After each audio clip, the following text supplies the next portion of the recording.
ব্যাংকে চাকরি দেওয়ার নাম করে প্রতারণার অভিযোগে 4 জন সাইবার প্রতারককে গ্রেফতার করল নদিয়ার রানাঘাট পুলিশ জেলার সাইবার ক্রাইম থানার পুলিশ। ধৃতদের আজ তোলা হয় আদালতে। ফের বড়সড় সাফল্য পেল রানাঘাট পুলিশ জেলার পুলিশ।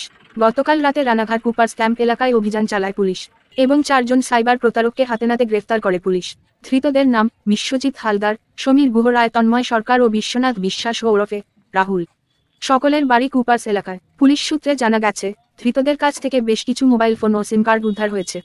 পাশাপাশি এই প্রতারকরা ব্যাংকের চাকরি জালিয়াতি র্যাকেটের সাথে জড়িত এবং তাদের সাথে আরও অনেকে জড়িত থাকতে পারে বলে দাবি পুলিশের। তাদের খোঁজেও তল্লাশি শুরু করেছে পুলিশ।